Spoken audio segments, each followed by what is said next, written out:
one is available to take your call. Please leave a message after the tone.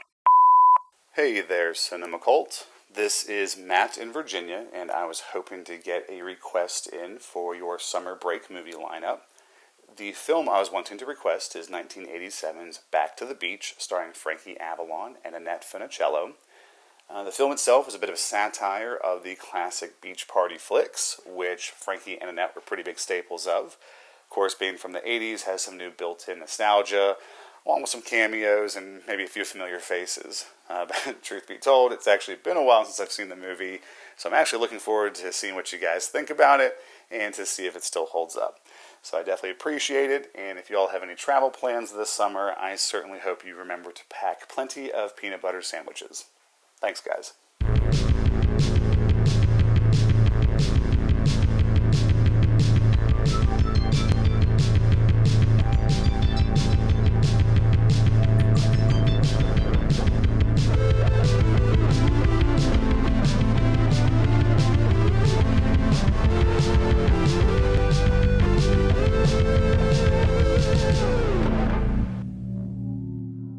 Welcome back to CinemaCultPodcast. I'm Chris.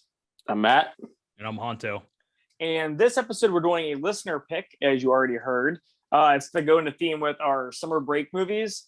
Even though we kind of somehow came with we were just going to pick movies that were in the summer. And then all of a sudden, Matt pointed out it was like kids actually taking a summer break. Yeah. And but so I just want to do is just Stand By Me took place in borderline the fall time because it was like September of. Yeah, it's Labor Day weekend, right?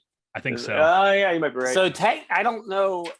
I mean, nowadays school starts after Labor Day, but back in the day when we went to school, school started at the end of August. Yeah. So I don't know. So we have some sort of theme going on this month. Yeah, it still works. So back to flashbacks. That's what our theme is. Flashbacks. Takes place in a distant era. Yeah. What do you think this movie has on Rotten Tomatoes? Matt knows, right? You know, I know. Yep. I was going to lie for viewers' sake. I can tell. Wow. You were going to 68. Honto. Not bad. And 71. My God, Honto. Dude, we're going to Vegas. We're going to Vegas, baby. You're that close? Give me that money.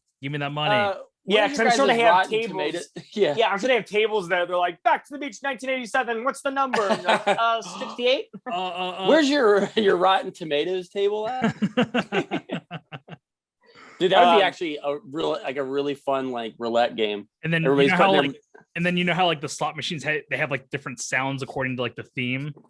The Rotten Tomatoes is just like.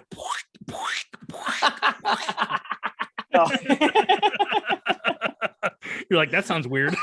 This is Vegas, that sounds weird.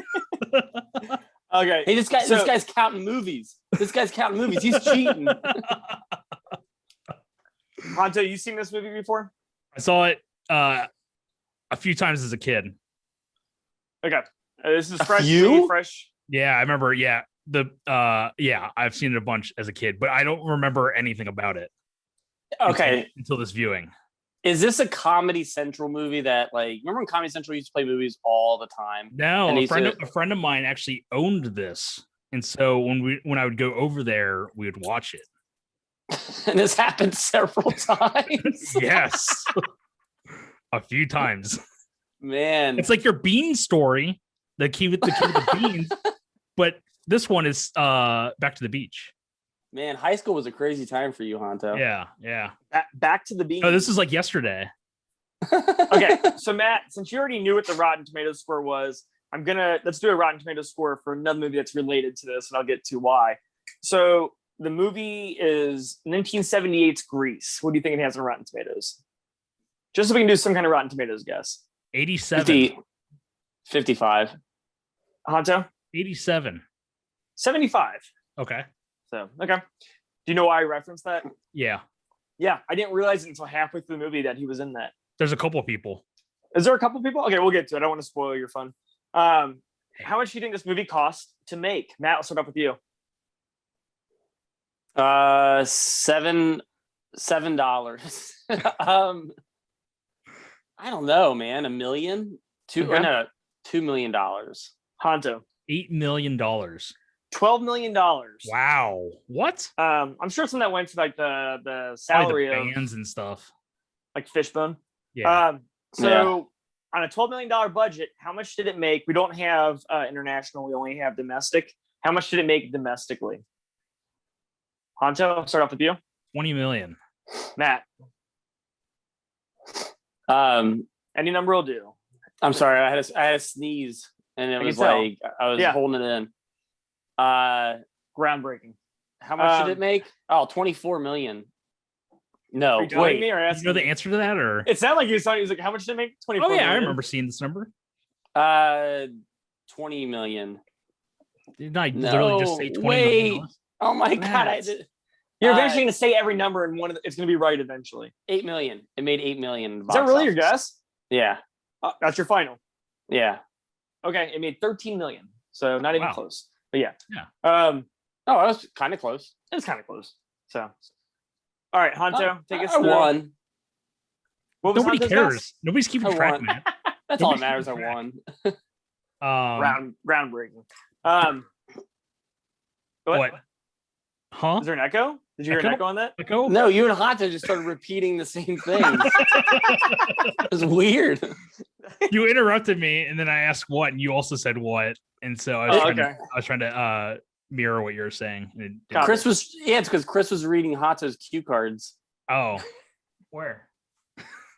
Directed by Lyndall Hobbs. Didn't really do much. Directed an episode of Parker Lewis Can't Lose. We've referenced that show like a handful of times on this podcast. Yeah. I just remember the person who played the titular character of Parker Lewis was in that movie Drop Zone with Wesley Snipes. I remember from The Stand. Yeah, and he was in The Stand. Yeah, as like the nerdy dude. Yeah, motorcycle or whatever. She also directed what? What are we talking about? The Stand. Open your ears, Matt. No, wait. Open your ears. Open your ears. Open your teeth. The guy. Wait, what is the guy? What is what's his name from The Stand have to do with this movie? Did you zone out? The director. No, I was trying to follow, and you guys. The director of this movie directed an episode of Parker Lewis Can't Lose, and then Chris and I went on a tangent, and we're talking about Parker Lewis Can't Lose / The Stand. Was that the alternate title for the movie? I'm moving on. Get out of here. Directed an episode of The Wonder Years, and then directed a couple of Shaka Khan videos. Oh, cool. Okay. Yeah, the movie stars Frankie Avalon and I guess he never really has a name in this movie. It's just known as Annette's husband. They never call him Frankie or anything. They just, yeah. But yeah, Beach Party, Operation Bikini, Muscle Beach Party, a lot of those beach party movies, which is why this is like a parody of those movies. And then he pops up in Grease as the Angel? Beauty School Dropout. Yeah, Beauty School Dropout. Remember that, Matt? With the girl with the pink hair, and then he starts singing to her. Yeah, I did not realize it was him until like halfway through. But I guess like the reason why he was the one that wanted to get this movie made because he did so many of those beach movies back in the 60s. And he just wanted one last ride for the, And there's a weird there was a weird rights issue with the movie where they couldn't use the name Frankie. Oh, because really? His name was Frankie in some of the beach movies. Oh, like almost so he all couldn't of them, even, I think. Yeah, so he couldn't use the name Frankie, so he had to use the name Annette's husband. That's interesting. Ridiculous. It's like so I can never just I can't use my own name in these movies. I think it's just because it's a beach movie. I can't use my own name in a beach movie. Man, copyright law is so stupid. Yeah, it's pretty dumb. Annette, also starring Annette Funicello as Annette. Also a bunch of beach movies, Muscle Beach Party, How to Stuff a Wild Bikini, Beach Blanket Bingo, and then she was also in Babes in Toyland. And then we have the daughter Lori Loughlin, Full House, 90210 Reboot, and then Amityville 3D. With Meg Ryan. Did we talk about that last week? I think so. Have you seen? Yeah. Have any of you seen anything past the first one? No, I've seen. Okay, it's watch. I think there is a good sequel, isn't there? I like it, but it's like cheesy good. It's Amityville About Time, I think it's called. Okay. Or It's About Time or something. Okay. there's some. It actually stars one of the main characters is the girl from PCU.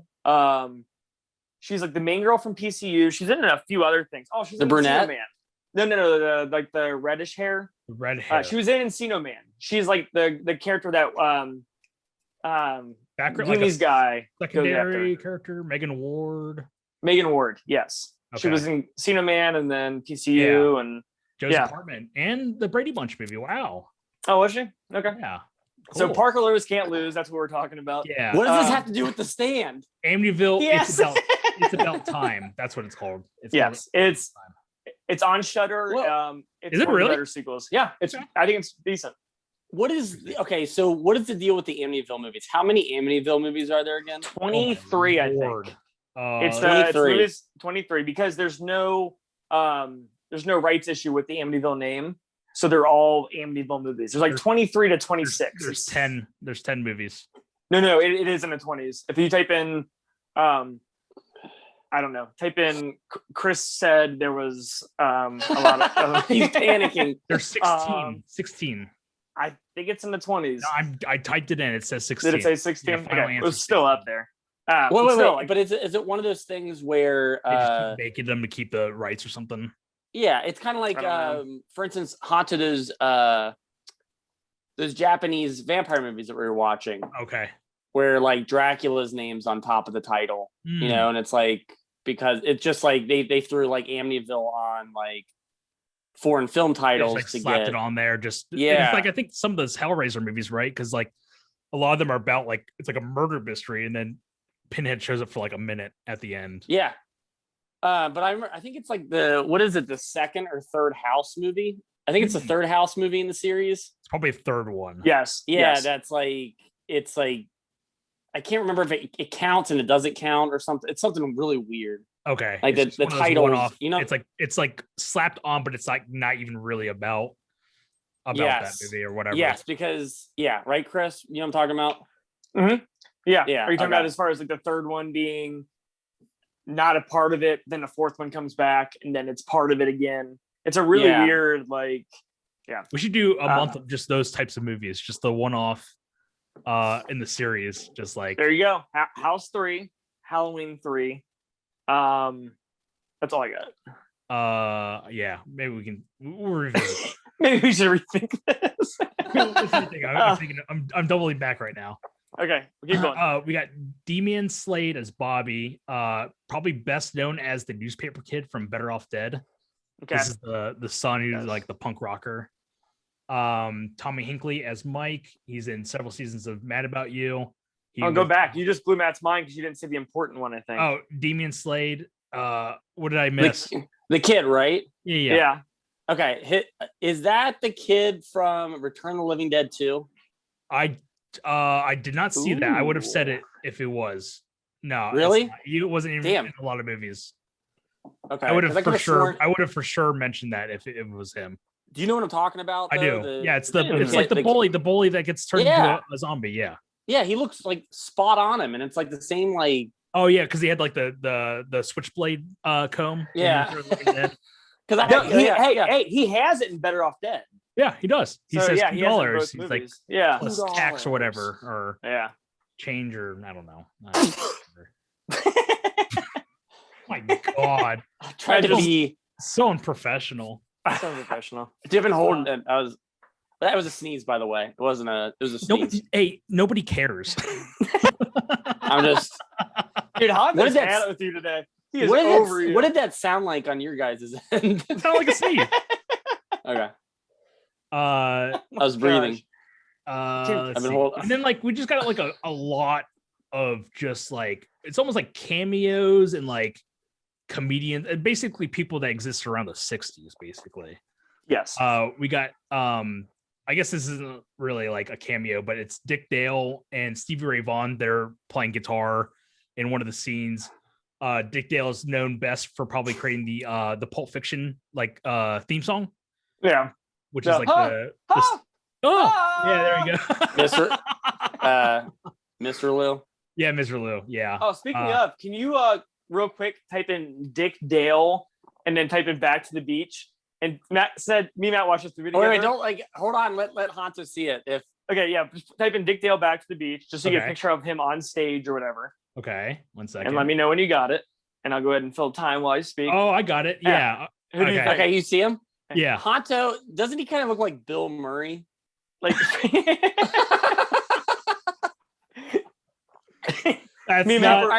that's not far off. I was gonna say there's that Edward Furlong horror movie back in the 90s, like is it Brain Scan? Brain Scan. Yeah. It looks like the main guy from Brain Scan. It does. Oh yeah. Oh, Yeah, that's a Dude, good one. talk about a movie I would love to watch for this podcast, because I remember that movie being bizarre. For movies that, whatever we're gonna create on this episode, Brain Scan's kind of like that movie was like kind of good, and then it does like a total cheapo ending, and you're just like, that's oh really? Yeah, really. I feel like Brain Scan and Lawnmower Man would be a really good double feature. Dude, what is this? What is this lineup of movies you guys are just like, dude? Keep up. What is going on with you? No, it's the I'm so done with you. No, like so far it's like these months that you're building where we're gonna watch House 3 and Halloween 3, and then we're gonna watch. Then we're gonna watch Lawnmower Man back to back. That's all the same month. That's all the same month. No, we're gonna watch Lawnmower Man 2, Job's War. So that's gonna be the one-off. Yeah. So just deal with it, dude. I remember I had Job's War on VHS, the second Lawnmower Man, and it had like a holographic cover. Yeah, and I remember being like, "Oh, that's so cool." And then I watched the movie. So yeah. Oh, speaking of Matt Furrer from also The Stand. Yeah. And Parker Lewis Can't Lose. He probably was in an episode of Parker Lewis Can't Lose. Probably. Yeah. I was gonna say Chris bought, speaking of Lawnmower Man 2, Chris bought it, and he bought it just for the lenticular cover. And I watched it before he did. He's like, watch this one. And I was like, okay. And I watched it before he did, just on a whim. It was terrible. Oh yeah, that's my Lawnmower Man 2 story. I was like 8 years old. Everybody has one. I got one more for you, Hanto. I got one more. Okay. Look up the main actor from this movie, which is Frankie Avalon, right? Okay. All right, look him up from this movie. A picture of him, right? I mean, I remember the movie. Okay. You see what he looks like? Is he in a suit? Sure. Yeah. Okay. Now look up Joe Pesci from Goodfellas. I already know, dude. I already know. Now look him up, dude. I couldn't get this out of my head the entire movie. Oh wow. He looks spot on Joe Pesci from Goodfellas in this movie. That's not bad. The same hair, and every time even the pink umbrella in his ear, even that too. Dude, every time he would go on a fit during the movie, I feel like he was just like running around this movie. And he's like, what do you mean funny? He's like, he's gonna pull out a gun, shoot somebody in the foot. Yeah, dude, we were talking about making like the clip or the still photo for this movie. It's Joe Pesci in the suit, and there's a surfboard next to him, so people would be like, "Oh, it's Back to the Beach." I think Back to the Beach. Hey, I just looked it up. 27 Amityville movies. 27. I just typed in the generic Google search. I found an article and it said, "What order do you watch the Amityville movies in?" And there was 27 on there. I wonder if some of those are probably like fan films or something. No, it's legit ones. I've read this article. I don't do the Google search around here, so I do the Ask Jeeves only. Yeah, of course. Continue with so you were talking about a lot of these are just cameos and stuff. Yeah, Connie Stevens as Connie, best known probably for Grease and Grease 2 as the music teacher that everyone has the hots for. Oh, okay, yeah, I got kind of right. It's been a while since I've seen it, but yep. And then we got Ed Byrnes, who pops up in a cameo, Grease as the TV host during the dance. That doesn't ring a bell. You'd know it. It's when they're doing like the big dance competition. He's like, and then they like projects to like the diner or something. They're like, it's Sandy or whatever, you know. Sandy. Yeah. Oh, baby. Yeah, you got it. Are you talking about Ed Byrnes from like the 90s independent scene? Like Ed Byrnes? Ed Byrnes. No. Ed Byrnes. Hey, it's me, Ed Byrnes. This is I'm Back to the Beach. Ed with two Back to the Beach. Sandy. Okay. Bob Denver as the bartender at Gilligan's Island. And then lastly, Paul Reubens, Pee Wee Herman, previous episode, Buffy the Vampire Slayer. known from all the Pee Wee movies and Mystery Men. Whoa, you forgot one there. What? You mean you forgot the juice, dude? What's the juice? The that time he was in that movie theater, wanking it. Oh no, that's Pee Wee Herman. OJ was in this. Oh yeah, I was very the surprised. best part of the movie because me and Matt geeked so hard because all right, just to paint a picture for the viewer who hasn't watched this. They're in an airport, and all of a sudden, somebody goes to grab for a briefcase, and it's OJ Simpson. And he gets up, he's like, "Oh, this is my bag." And they make a joke about how it's made of pigskin. He's like, "See you later." He walks away, and this little kid goes, "Oh man," he's like, "Did you see who that was? That was," and I think he says, like, "That was OJ Simpson." And all of a sudden, OJ Simpson out of nowhere falls into like 13 bags of luggage. Yeah. And then the kid's like, maybe it's not. And then someone stands on OJ's hand, and he's like, like. But I was like, is this supposed to be?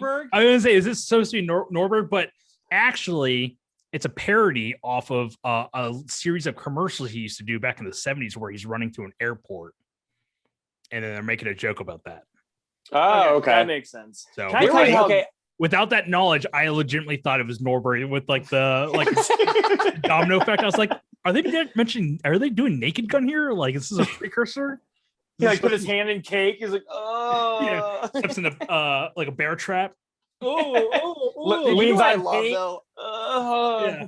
He gets stuck under the van. I'm gonna praise OJ for a second. No, don't do that. I love how OJ, instead of like being a pro football player, he comes into movies and he does like stuff like The Towering Inferno and that. And he's just kind of a straight man. And then when he hits the 80s, he's like, just make me look stupid. And like, it's like from then on out, it's like this in the Naked Gun movies where he's just like goofy and he's not cool at all. And like, it's pretty funny, but F that dude. For sure. But you'll still watch Naked Gun movies, right? Oh yeah. Because he gets horrifically injured throughout the entire movie. Yeah, he's funny in the Naked Gun movies. Like, I'm not going to take that away from him. He's funny in the Naked Gun movies. Yeah, whether you did not put that aside, I don't know. Do we go down this rabbit hole? Because we can if you want to.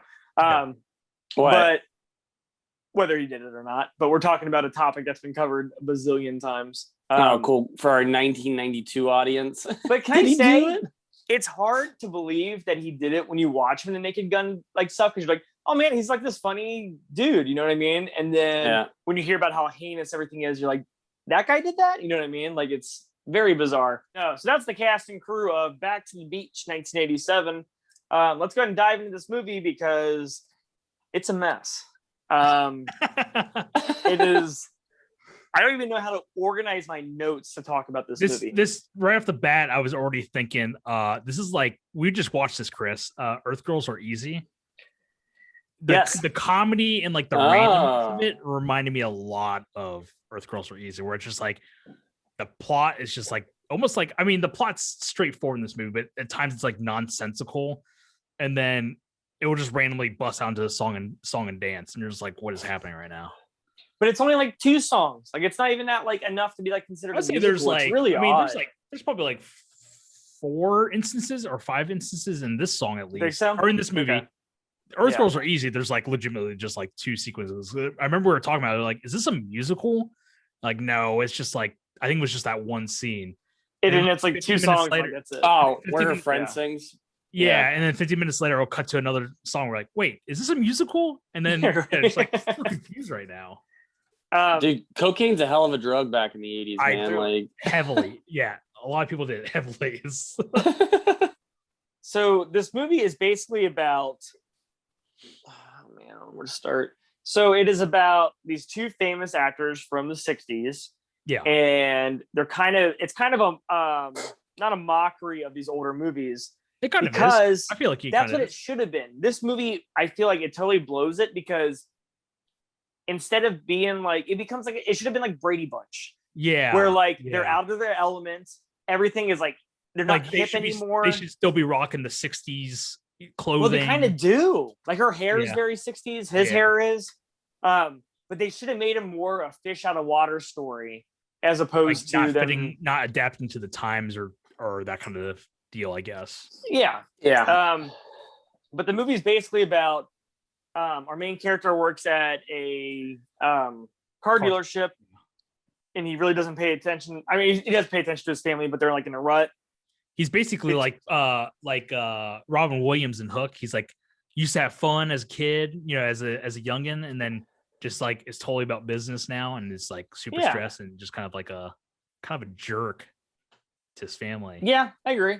And then at some point there's like a 20-minute conversation about peanut butter sandwiches. Yeah. It goes on forever. And so talking about with Honto, he made a comment about OJ being his favorite athlete of all time in person. But man, I've had it up to here with you. I'm gonna reach to the screen. But no, he was talking about how OJ used to do a commercial through airport, and that was for Hertz. I think is what the commercials for. That's right. Because when he hits that luggage, he goes, "Oh, this hurts." That's what he says. And when he's like, "It hurts." He gets stabbed. Yeah, go ahead. But I guess Annette used to do commercials for Skip peanut butter, so it's like an in joke again in the movie.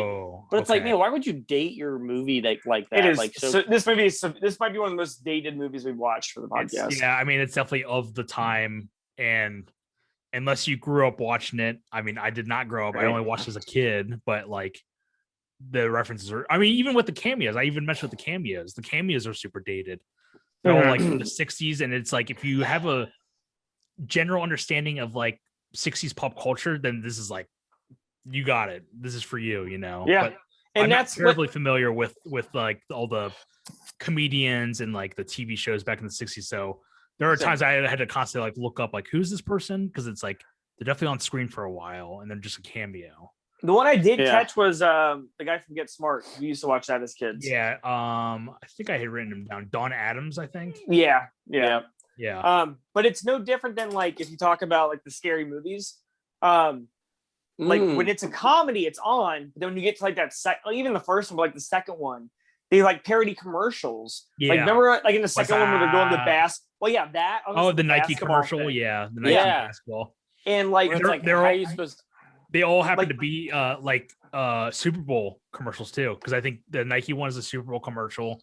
Is it? Bud Light one is definitely a Super Bowl commercial.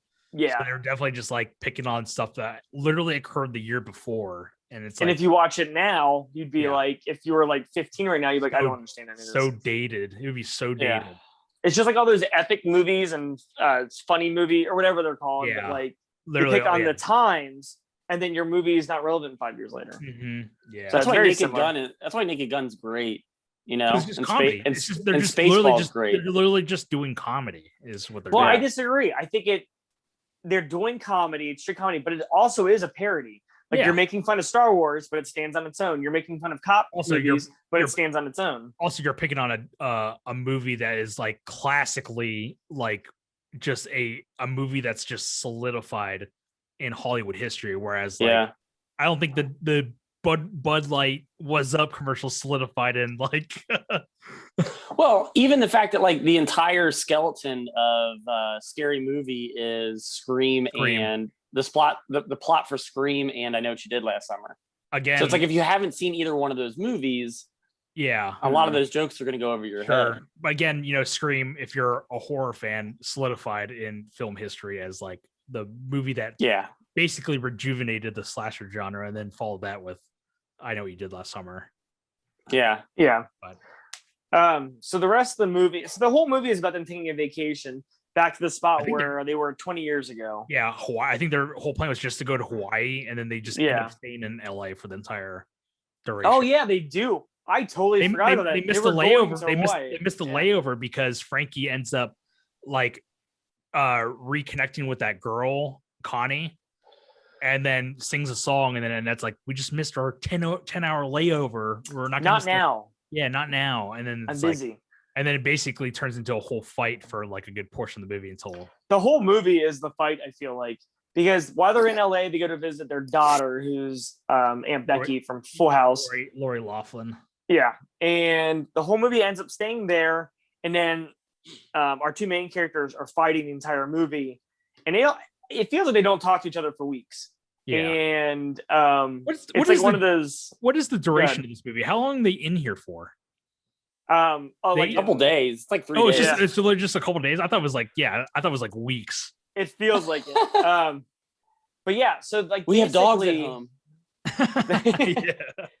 There's really no plot until the end, but the whole movie is like them fighting, and you get these random like instances. So like, let's talk about Pee Wee Herman shows up. I was gonna say the whole plot is he's like Frankie's kind of like this former surfer that gets like injured in the story that he tells, dinner after dinner. Basically, it's about the humunga cowabunga from down under basically like almost killed him, I guess, or put him in a coma for a couple days.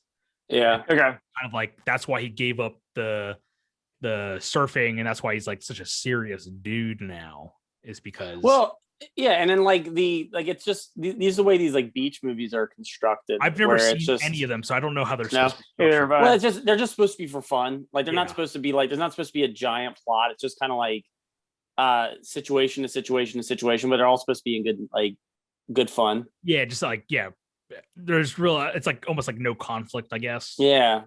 I think it's hard because it's like if you don't know those movies, like this is a spoof movie, right? Yeah. So it's almost like, I mean, it'd be like if we didn't watch any horror movies whatsoever and we just had to go watch a scary movie. Yeah, that's a good way to put it. It's pretty accurate, yeah. I think the closest I've seen to a beach movie, I told Matt this, is when they do Captain Geach and the Shrimp Shack Shooters and That Thing You Do. Oh, yeah. Yeah. Where they filmed that movie. Talk about that movie is A+. Yeah. I think that might be a 100% movie. That's up there. I just rewatched it in quarantine last year because of the singer who created the lyrics for That Thing You Do passed away. I had rewatched it. I was like, man, this movie is like, I think this movie is perfect. Dude, the soundtrack is perfect. It's just an awesome movie.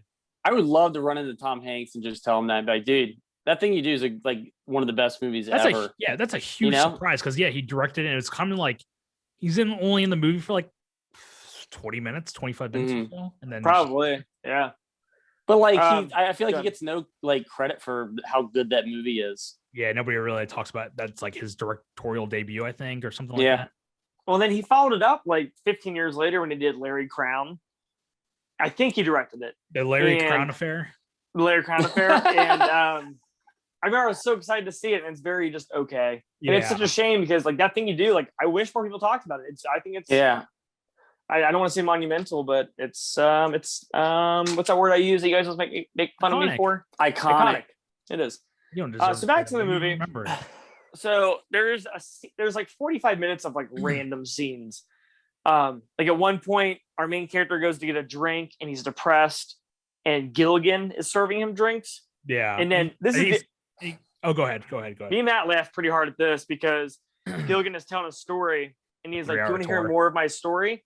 And our main character like screams no. But the way he screams it, like we geeked, like we rewound it like 3 or 4 times. No. Yeah, he's like, no. But then, like I said, I was going into like Pee Wee Herman shows up at some point. Dude, this is like the one moment in the movie, and it reminds me of a part. Have you seen Three Amigos? Long time ago. There's a part that was a Comedy Central movie that I watched. That was definitely Comedy Central. There's a part in that movie because it's almost like a straight kind of comedy Western movie. There's a part in that movie where it just goes straight fantasy / magic, like for one brief instant, and you're just like, what is that all about? It has like literally no bearing on the story whatsoever. This happens in Back to the Beach because it's like Pee Wee Herman doing the bird is the word, basically song and dance. They put him out on a surfboard, and then he just launches out with a blue aura into space, and like you're just like, what is happening right now? Me and Matt watched it, and we thought he exploded at first because it shows him, and you're like, whoa, what happened to Pee Wee? When he screams, he's like, ah! And then it cuts, and it's obviously like a Photoshop picture. Oh yeah, him sliding across the screen. Yeah, they just drag. They had like if you look closer, you probably see the person's finger dragging like the picture across. It's magnetized. There's a magnet on the other side. He's like dragging it. And then there's like a scene randomly where Annette does a song with Fishbone. Yeah, I actually like the song. I kind of like the song. Yeah. Which is random. I'm sorry. What's the name of this song? It's how to ska. Jamaican she has no Jamaican ska. Yeah. But yeah, it's just a series of events of like random things. I feel like the story doesn't really come back in towards like the last like 20 minutes or so. Yeah, or even 15 minutes. It's like it's really building to the last like basically the Humunga Cowabunga. It's at one point basically they introduced that gang of like basically punks, the punk surfers. I called them Tromaville characters. Dude, yeah, they look like They look like Class of Nukem High. Dude, don't they? Yeah, 100%. Sure. But yeah, it's like the kid joins up with them because like he's trying to be a punk, and it becomes this whole like battle of who gets the beach, and then that's really what it's building to. It's going to be a surfing contest between like the punks and like whatever these other people are, just normal people. Yeah, I guess. Dude, it's even with the punks. At one point, it randomly clicks into a pajama party. They sing a song. They sing a song for like 5 minutes. And then the punks start dancing with the pajama party. Yeah, they happen to live next door. They're like, oh, pajama so party. Random, man. Yeah, they come. It's seriously that is how it plays out. Again, I guess this is basically your formulaic beach movie.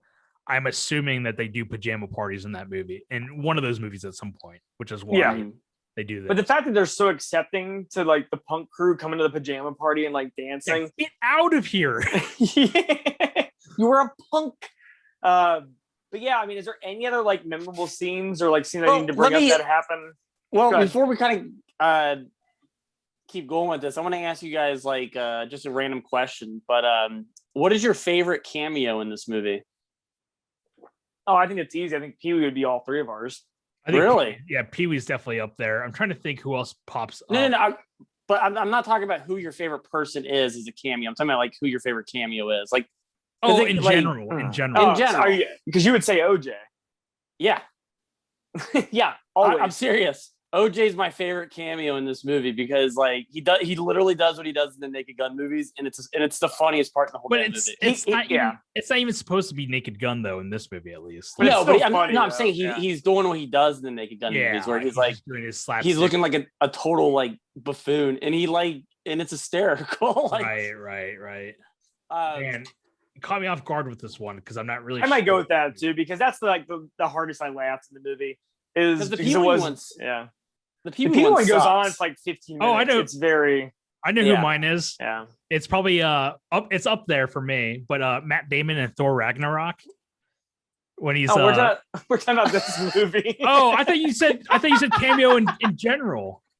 I asked you. I said in general for this whole movie. Oh, for this whole movie. Well, yeah, Pee-wee would be the person.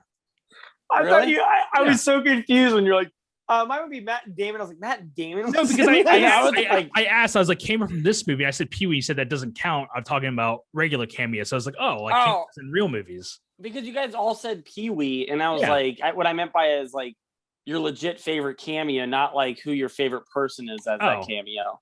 You know what I mean? Because it's Pee-wee's, for all three of us, because we love all three of us love Pee-wee, but his cameo in this movie sucks.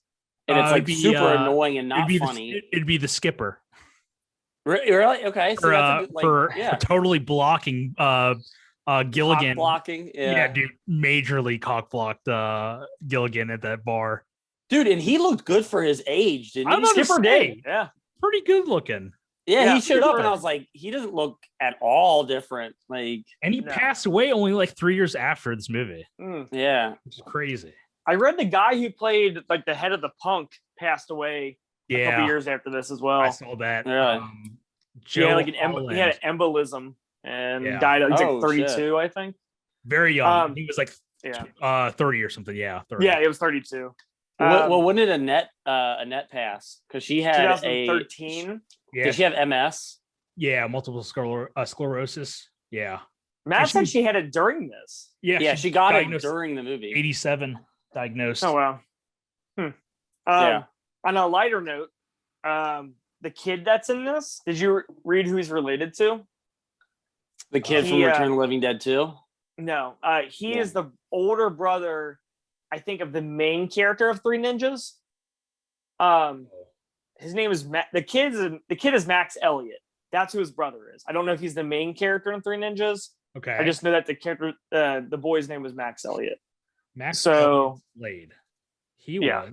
So he was Rocky from he is Rocky. Previous episode, Three Ninjas. Rocky's the oldest one, right? Or no, not Rocky. I'm sorry. Colt. Oh, is it Colt?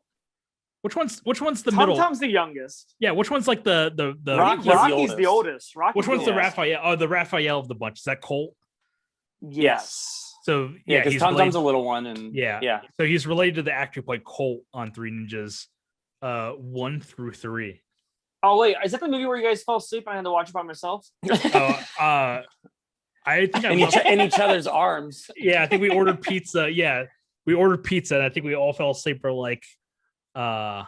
It was like, dude. For people who aren't familiar with the first season of Cinema Cult, it was usually us, a bunch of Little Caesars pizzas, PBR, and me and Honto napping by the end of the movie with each other. Page Master. I remember Page Master. You took a massive nap for like 3/4. I think you were up for like maybe 20 minutes, and the rest of the movie was like, he's out.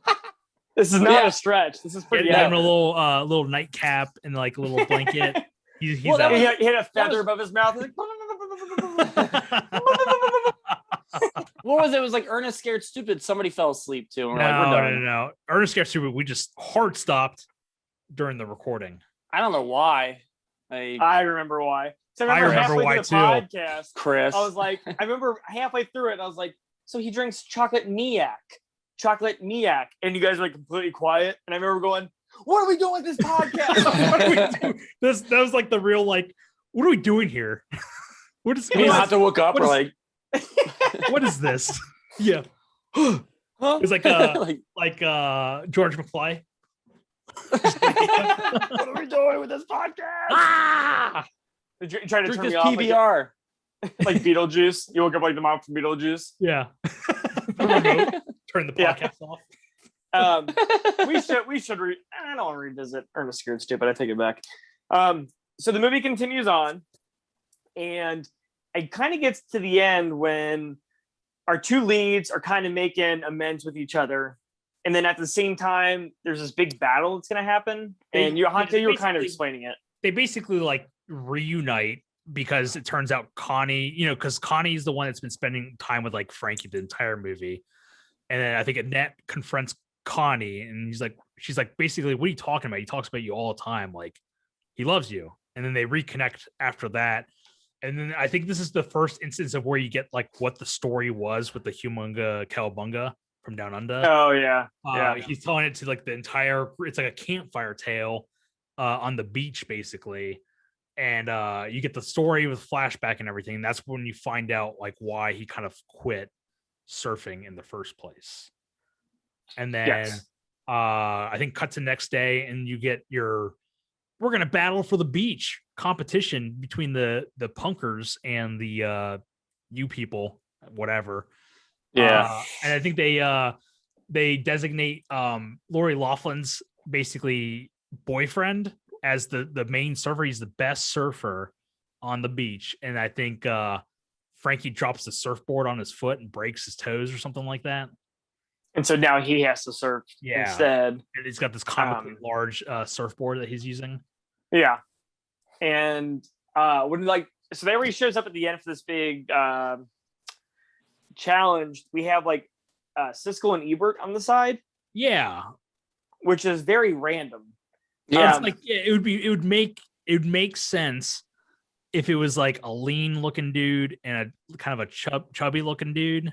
But only one of them really looks like the character. Yeah, I feel like. But it's like, unless you know who those people are, you're not going to get that. It's dating itself again, which ironically, I told Matt, I guess they both gave it a thumbs up this movie. Yeah, I saw that. But yeah, he has this big challenge. This huge wave comes in, and then the Tromaville people are like, dude, they're like, get out of the water. I was actually kind of chuckling that this dude was serious, like, I'm gonna knife you or whatever, and he's like, come back, you're gonna get killed. Right. It's like the complete 180 on the character. Agreed. I want to go back for a second because I didn't bring this up, but one of the parts I did like laugh at was the watchtower with all the surfers. Oh yeah, and they're watching all this alert, the waves. Basically. Yeah, I like this a lot, and like this guy that was like running it, he was pretty funny. Explain again. I don't remember this. It's after the night that Frankie is drinking, right? Okay. And he passes out in the watchtower. Yes. Okay. And then there's like 10 people, and they all wake up, and there's this big wave coming in. You know, like yelling at each other, like there's a wave coming in, and then they slide down this Ghostbusters pole, and everybody's running into the water. Really cool. Yeah, I like this a lot. I wish they would have I wish they would have focused on more characters, like this group of characters, whatever. Sure, I agree. Yeah, instead of jumping around. Actually, you know what? If anything, this movie, I don't know why. I don't know if it was the vibe. I don't know if there was an actor that was in this movie I'm thinking of. It made me really want to watch Real Genius for some reason, and I don't know why. No clue why, but I'm throwing it out there, so maybe we can do that for Back to School Month because it's such a good movie. Is it because Matt looks kind of like Val Kilmer's character with that surf? I thought that earlier. Yeah. With my my quarters made out of ice. And your tall hair going on. Yeah. Oh man. Matt, I'm sorry. What were you going to say about the tower scene? Okay, so the tower scene. So it's the night after he parties really hard from breaking up with his wife. Yeah. And his future son-in-law makes him a wake-up drink. Oh yeah. Right? Yeah. And it's it was Pepsi? Tylenol, Pepsi, Alka-Seltzer, instant coffee, and Pepsi. Yeah. And he says he's like, Keith Richards lives by these. Oh yeah. I looked this up. This is legit. This is Keith Richards I made a joke remedy. I made a joke that this is not his remedy, and it was just a lot of different drugs. But that's crazy. Look it up. Type in Keith Richards hangover remedy, and Google will give you the recipe, and it's the whole recipe that the kid makes. Wow, that's crazy. I would love to try this next time. Like, I wish we actually, the three of us went on a pub crawl a couple weeks ago, and I was pretty hungover the next day. I wish I would have watched. I don't think my stomach would have been able to support this remedy. I was like, what's her name? Violet from Willy Wonka. The next morning. Violet, you're turning violet. No, I would love to try it out and see if it works. Ooh. I would try it. I don't think it's going to do much. I don't think it would do much to take them. I mean, you take them separately, they're going to do the exact same thing. I don't think it's a big. I know we talked about this off podcast, but I don't know. I say next time we have a bad hangover, let's try it out. I'm not against it, but we got to make sure we have that stuff on hand. We got to have instant coffee and Tylenol, and Pepsi and Alka-Seltzer. Alka-Seltzer, that's right. I do want to bring up something, but we're at the end of the movie, so let me wrap this up real quick. So our main character wins the surfing contest. There's this whole thing while he's surfing. It's obviously a green screen. Yeah. And he's like putting, or he's chipping off the surfboard. The guy like stands up and like asks for his autograph. I'm assuming they do this in beach movies. I don't think they do, but I think they're making fun of the green screen. Maybe it's the background. Yeah. That's what I assumed. Yeah. They do this earlier in the movie when Annette is with the Speedo guy. Yeah. I made a joke. I was like, "Oh, that's funny that they're just like on a movie screen," but it turns out that they're actually surfing at night because it cuts to. He's like, "I'll take you surfing," and it cuts to movie screen basically. They're there, and it like cuts to the beach, and they're like clearly walking like as if they just got back from the water. From the water, yeah. So I don't know if that's actually like a thing they did. I just assumed they were making fun of the green screen thing. Yeah. But he wins the competition. Everybody's excited. And then it cuts to like this one like last after scene. And it feels like it was just like thrown on. It's like Annette and him walking down the sand. And Annette's like, she's like, I don't know what she says, but she's like, aren't we an annoying couple? Or aren't we? I can't remember what she says exactly. But she made this comment to the camera and then it cuts. It's weird. It was kind of awkward because it was like almost like a punchline that they had been building up to, but they don't really like it seemed out of place in a way. Yeah. And it's almost as bad as that ending scene in Top Gun where they're in the bar and they're about to kiss and it just fades to black for some reason. It's like, yeah, we'll just end the movie. Oh, I thought you were going to talk about the part where they're like cheering and you're like, oh, Tim Robbins. Wow. I had no idea. Oh, shit. Whoa. Get out of the way. Tim Robbins. Howard the Duck fame. Wow. The Shawshank Redemption. You're here. You made it. Shawshank himself. Wow. That's a big twist in the movie. Whenever it came out, they're like, yeah, and then it's a straightforward movie, and then you're like, oh man, Tim Robbins was that guy the entire time. It's Yeah, like an crazy. M. Night Shyamalan movie. Yeah. Okay, so I do want to talk about something, but let's finish this up. Back to the Beach, 1987, 71% on Rotten Tomatoes. Honto, what would you give it? I'd probably do like maybe in this like 62. 62. Okay. Why is that? I like the music a lot in this movie. Okay. Because I own this guy right here. Oh God! Of course, I knew you did. I was thinking that while watching this movie, and I'm like, I wonder if Honto has this soundtrack. I like the soundtrack a lot. Hey, can you show it to us really quick? The back of it, like, I want to see what's on it. Like, it's gonna be hard to see. Okay, well, here, I'll just ask you questions. Like, you can actually see it more right here. So is Pee Wee on it? Yeah. Yeah, I see Pee Wee, and then the ska one's on there, Jamaican ska. Yeah. And then is the punk song on there? Which one is that? I don't know. There's like a. I don't think it is. I feel like I remember reading. Oh, it's White Out. Put on the That's soundtrack. You're thinking of White Out. Yeah, that punk song.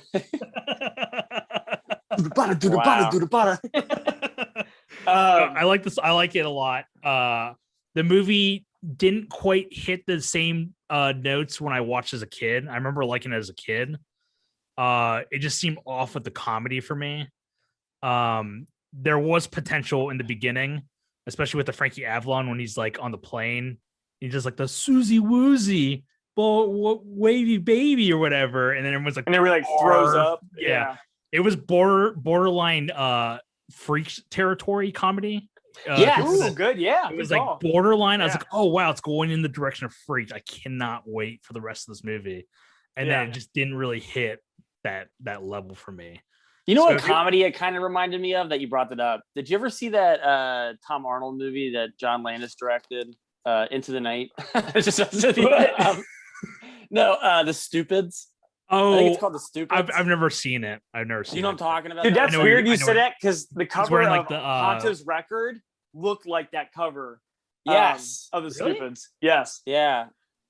I think it's called The Stupids, right? It is. I never saw He's wearing that it. hat that like the barbershop quartet hat, I think. Yeah. Or Kolchak hat, I guess. The Kolchak hat. Nice. I never saw it. Did you actually watch it, Matt? Comedy Central. It's one of those Comedy Central movies. Characters welcome. But no, is that you all set, Honto? Sorry, I cut you off, Honto. Yeah, no, I was gonna say music. I like the music a lot. I've listened to it even before owning the soundtrack. I just like surf music a lot, so it's kind of nice to have it. Okay. But yeah, basically what I said doesn't hit the right notes for me. 65, correct? Like 62. Okay. Yeah. All right, Matt, what do you got, buddy? I'd probably give it a 50. Okay. It just honestly, for me, it needs like better writing because there's a lot of scenes that like I felt like should have played as better jokes with punchlines at the end of the scenes. Yeah. And then like there are certain scenes that they would kind of set them up and then they wouldn't go anywhere and they just go to the next scene and it was like, was there a joke in there somewhere? Like randomly cut to different scenes and then like you're like, wait, the joke wasn't finished yet, and you're just cutting and stuff. I want to say it was supposed to be more. Like what I read, it was supposed to be more spoof heavy. Okay. The original director, I think, was talking about how he wanted it to be more spoof heavy. And a woman directed this movie. Hold on. It is. Oh, cool. Matt's giving us dead air. He's doing his best Ferris Bueller. Christ. Sorry, I'm waking my computer up. But, all right, Matt, we're moving on. So, no, like the original director, Matt, he didn't like the original director before this girl came on and got hired. Okay. He was saying that like I wanted it to make it more spoof heavy, and Frankie Avalon was like, no, I don't want to make it spoof heavy. Well, that's the weird thing with this movie is it feels like it doesn't know what it wants to be. If it wants to be spoof or if it wants to be just regular, like a straightforward comedy.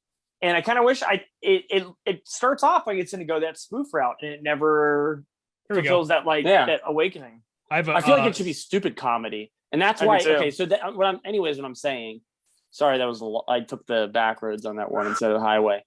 So 50% because I feel like it needs to be funnier, and it needs to really like make fun of why these beach movies were stupid. Yeah, like nobody acknowledges the stupidness of what's going on, basically. Yeah, like Naked Gun's great because it makes fun of noirs, like with cops, like cop noir movies. Wait, going to Brady Bunch, like the people in the outside the Brady Bunch reality or whatever, they are constantly pointing out they look weird, like they don't fit in this time and all that kind of stuff. So yeah, I would have helped. That original director was James Comack, by the way. Yeah. Like he was originally going to direct it, and then like he's like, I didn't want to do it because they didn't want to make it. They basically didn't want to like camp it up. They didn't want to spoof it. Yeah. And to piggyback off you though, I think I'll go 45%, and they should have went more spoof heavy because like it starts off spoof heavy, goes kind of normal, and then at the end when he surfs and wins, it goes back to spoof, and I just feel like it's a very uneven script. We'll put it that way. Oh, okay. Yeah.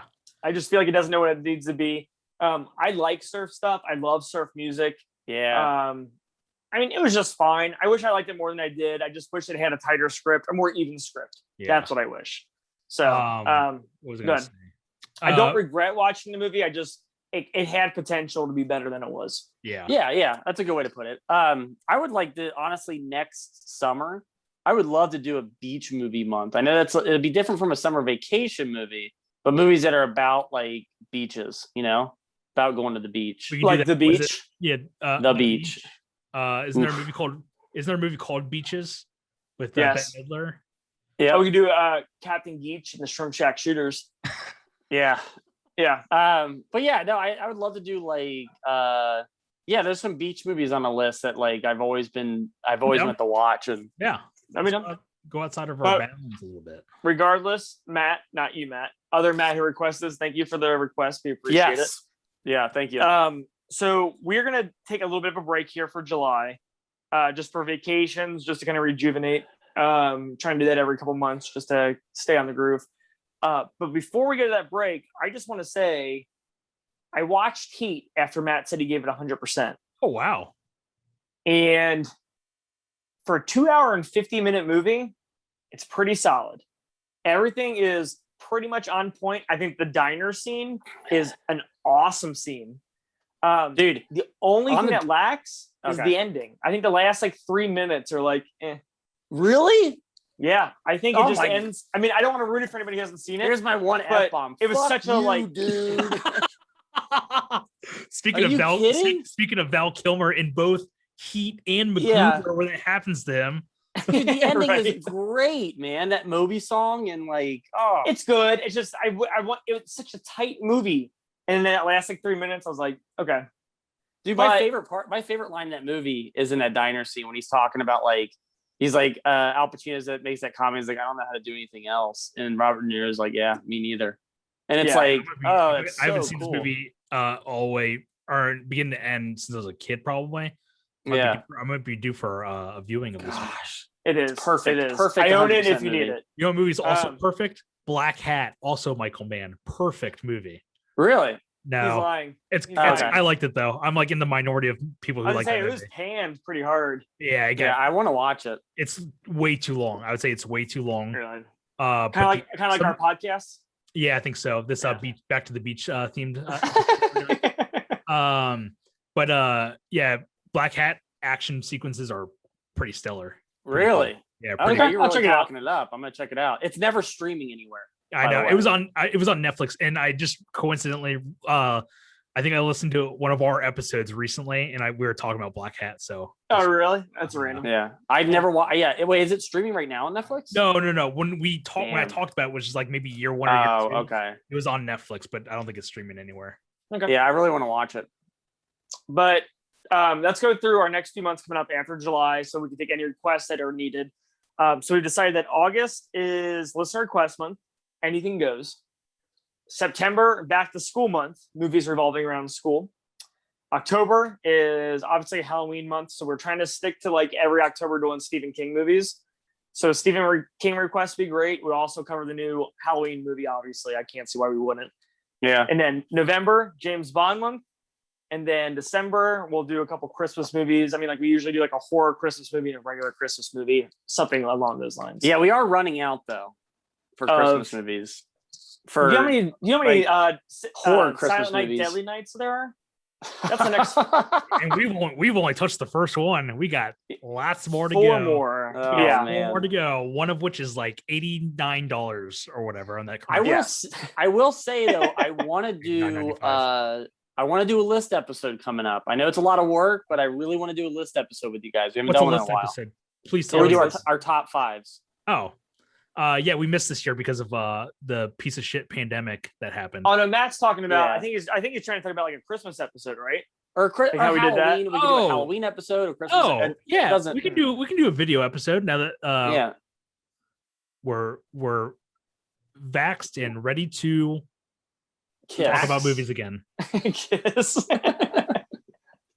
Yeah. So I would like to do that. Maybe towards maybe we could do like a Halloween one, like you said, or something like that.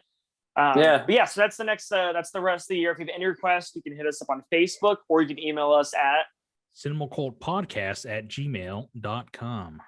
And like I said, we are taking a little bit of a break, so expect some newer episodes in August. But in the meantime, please. I am going to try and post some older episodes. So cool. Maybe we should collaborate and figure out what those should be. I'm on board. But in the meantime, enjoy your summer. Please take care of yourselves. Be safe. I'm Chris. I'm Matt.